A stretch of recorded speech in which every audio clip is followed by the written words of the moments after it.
একটি রম্বসের কর্ণদ্বয়ের দৈর্ঘ্য 8 সেন্টিমিটার ও 9 সেন্টিমিটার।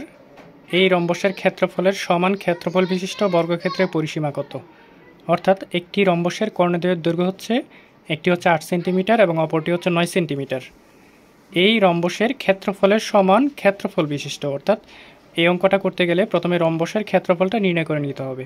তাহলে যেহেতু রম্বসের কর্ণদ্বয়ের দৈর্ঘ্য দেওয়া আছে, তাহলে আমরা রম্বসের ক্ষেত্রফলের ফর্মুলাটা লিখতে পারি যে রম্বসের ক্ষেত্রফল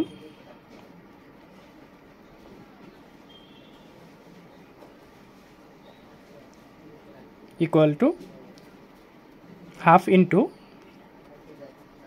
কর্ণদ্বয়ের গুণফল।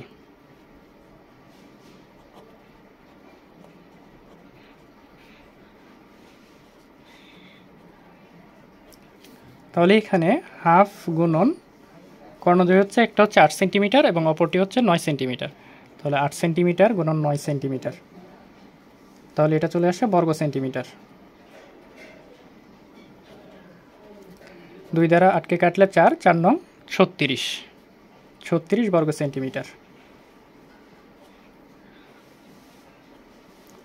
তাহলে প্রশ্নে বলা হয়েছিল যে রম্বসের ক্ষেত্রফলের সমান, রম্বসের ক্ষেত্রফল চলে আসলো 36 বর্গ সেন্টিমিটার। তাহলে রম্বসের ক্ষেত্রফলের সমান ক্ষেত্রফল বিশিষ্ট বর্গক্ষেত্রের পরিসীমা কত? তাহলে বর্গক্ষেত্রের পরিসীমা হচ্ছে 36 সেন্টিমিটার।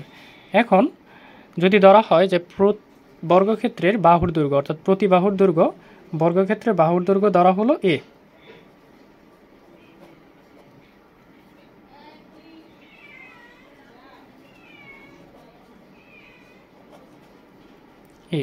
এটা ধরি।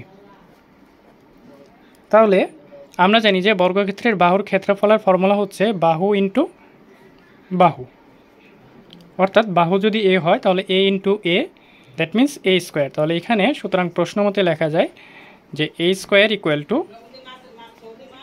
36, বা এখানে এ ইকুয়াল টু লেখা যায় 6, কারণ স্কোয়ারটা এ পাশে রুট ওভার আকারে নিয়ে গেলে 6কে রুট ওভার করলে 36 চলে আসে।